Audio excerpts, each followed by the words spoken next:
আসসালামু আলাইকুম। আশা করি সবাই অনেক ভালো আছেন। আজ আপনাদেরকে পাকা আম দিয়ে আমসত্ত্ব বানিয়ে দেখাবো। এই আমসত্ত্বটা চাইলে বেশি করে বানিয়ে ১ বছরের বেশি সময় সংরক্ষণ করে খেতে পারবেন। আমসত্ত্বটা খেতে কিন্তু অনেক মজার হয়। চলুন তবে দেখে নেওয়া যাক কিভাবে আমি এই আমসত্ত্বটা বানিয়ে নিলাম। পাকা আম ছোট ছোট টুকরো করে কেটে নিয়েছি, সাথে ২-১টা কাঁচা আমও ছিল। এখানে প্রায় ২ কেজি পরিমাণ আম নিয়েছি। আর এরকম ছোট টুকরো করে কাটার কারণে কিন্তু আমটা সিদ্ধ হতে বেশি একটা সময় লাগবে না। এবার আমি আমের মধ্যে দিয়ে দিব ৩টা এলাচ। এলাচটা কিন্তু একটু ফাটিয়ে দিয়েছিলাম। দিয়ে দিচ্ছি ১ চা চামচ লবণ আর হাফ কাপের মতো দিয়ে দিচ্ছি পানি। এর থেকে কিন্তু বেশি পরিমাণ পানি দেওয়া যাবে না, আম থেকেও কিন্তু অনেকটা পানি বের হবে। এবার আমি ঢাকনা দিয়ে ঢেকে এই আমটা পুরোপুরি সিদ্ধ করে নিব। সিদ্ধ করার প্রসেসটা আপনাদেরকে দেখালাম না, তো আমি ঢাকনাটা তুলে নিলাম। আর আমগুলো কিন্তু ঠিক এরকমভাবে সিদ্ধ করে নিয়েছি। আমগুলো কিন্তু একদম গলে গিয়েছে। তবে আমি যেই আমটা নিয়েছি এই আমের মধ্যে অনেকটা আঁশ আছে, এজন্য আমি আমের পিউরিটা একটা চালনির সাহায্যে চেলে নিব। এই চালনির সাহায্যে আমি আমের পিউরিটা বের করে নিব। আর নিচে একটা বাটি দিয়েছি, এবার আমি চামচে করে এর মধ্যে দিয়ে দিচ্ছি। চামচটার পেছন সাইড দিয়ে আমের পিউরিটা বের করে নিব। আমি এখানে একবারে দিলাম না, অল্প একটু দিয়ে তারপরে বের করে নিচ্ছি। ঠিক এভাবে করে কিন্তু পিউরিটা বের করে নিতে হবে।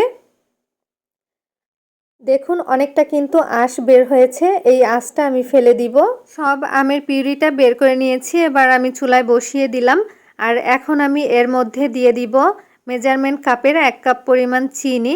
আমের টক বুঝে কিন্তু চিনির পরিমাণটা বাড়িয়ে অথবা কমিয়ে দিয়ে নেবেন। আমি এখানে যে আমটা নিয়েছি সেই আমটা কিন্তু একটু টক কম, সেজন্য আমি চিনির পরিমাণটা কম দিয়েছি। দিয়ে দিলাম ১ চা চামচ বিট লবণ, হাফ টেবিল চামচ পরিমাণ লাল মরিচের গুঁড়া আর ২ টেবিল চামচ পরিমাণ ভিনেগার অথবা সিরকা। এই সিরকাটা দিলে কিন্তু এই আমসত্ত্বটা বছর জুড়ে সংরক্ষণ করে খেতে পারবেন। সিরকা দিলে কিন্তু ভালো থাকে। আর এই সিরকাটা কিন্তু আপনারা যে কোনো মুদি দোকান অথবা বাজারে পেয়ে যাবেন। তো সব উপকরণগুলো আমি ভালোভাবে আমের পিউরির সাথে মিশিয়ে দিচ্ছি। আর চুলার আঁচটা মিডিয়ামে রেখে কিন্তু জাল দিয়ে নিতে হবে, নইলে কিন্তু নিচ থেকে পোড়া লেগে যেতে পারে। কিছুক্ষণ জাল দেওয়ার পরে চিনির পানিটা কিন্তু অনেকটা টেনে গিয়েছে আর আমের পিউরিটা কিন্তু অনেক ঘন হয়ে গেছে। এর থেকে কিন্তু বেশি ঘন করা যাবে না। তো আমি এবার চুলাটা বন্ধ করে দিব। আর চুলা বন্ধ করে দেওয়ার পরে এই পিউরিটা কিন্তু চুলার উপরে রাখা যাবে না, তাহলে কিন্তু আরও শুকিয়ে যাবে। এবার আমি একটা ডালার মধ্যে ২ চা চামচ ঘি ভালোভাবে লাগিয়ে নিচ্ছি। এতে করে যখন আমরা আমসত্ত্বটা তৈরি করব নিচ থেকে লেগে যাবে না। তো আমি এখানে অল্প একটু পিউরি দিয়ে দিলাম, সম্পূর্ণটা দিলাম না, কারণ আমি আরও কয়েকটা ডালার মধ্যে এই আমসত্ত্বটা তৈরি করব। একটা চামচের পেছন সাইড দিয়ে সব সাইডটা সমান করে দিলাম। আমসত্ত্বটা রোদে শুকাবো। আপনাদের যদি রোদের ব্যবস্থা না থাকে সেক্ষেত্রে আপনারা ফ্যানের বাতাসেও কিন্তু ২ থেকে ৩ দিন শুকিয়ে নিতে পারেন। তবে আমার রোদের ব্যবস্থা আছে, সেজন্য আমি রোদে ভালো মতো শুকিয়ে নিয়েছি। তো আমি এখানে ৪ দিনের মতো রোদে ভালো মতো শুকিয়ে নিয়েছি। আর এখন কিন্তু পুরোপুরি আমসত্ত্বটা হয়ে গেছে। দেখুন খুব সুন্দরভাবে উঠে যাচ্ছে। যেহেতু আমি নিচে ঘি লাগিয়ে নিয়েছিলাম, আপনারা চাইলে কিন্তু তেল দিয়েও এই কাজটা করতে পারবেন। ঘি দিলে কিন্তু টেস্টটা ভালো আসে। আমি আমসত্ত্বটা একটা ছুরির সাহায্যে কেটে নিচ্ছি। আমার পছন্দ মতো আমি লম্বা লম্বা করে কেটে নিচ্ছি। আপনারা চাইলে যে কোনো শেপ করে কিন্তু কেটে নিতে পারবেন। আর দেখুন আমসত্ত্বটা কিন্তু পুরোপুরি পারফেক্টভাবে শুকিয়ে গেছে। আর এরকম একটু মোটা রেখেছি। এই আমসত্ত্বগুলি আমি কাচের বয়ামে রেখে দিব, কারণ কাচের বয়ামে যদি রাখি তাহলে কিন্তু অনেক দিন পর্যন্ত ভালো থাকবে।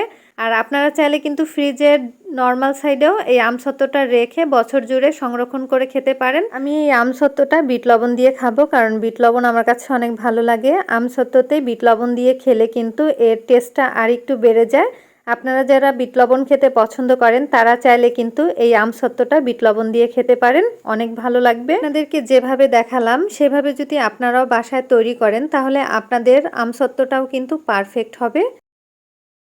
পাকা আম দিয়ে কিন্তু খুব সহজেই এই আমসত্ত্বটা বানিয়ে নিতে পারেন। আশা করছি আজকের এই আমসত্ত্বর রেসিপিটা আপনাদের কাছে ভালো লেগেছে। ভালো লাগলে অবশ্যই বাসায় ট্রাই করবেন। আর আমি কয়েকটা আমসত্ত্ব এভাবে চারকোনা করে কেটে নিয়েছি একটু মোটা করে। আজ এখানেই বিদায় নিচ্ছি, আবার হাজির হব নতুন কোনো ভিডিও নিয়ে। সবাই ভালো থাকবেন, সুস্থ থাকবেন। আল্লাহ হাফেজ।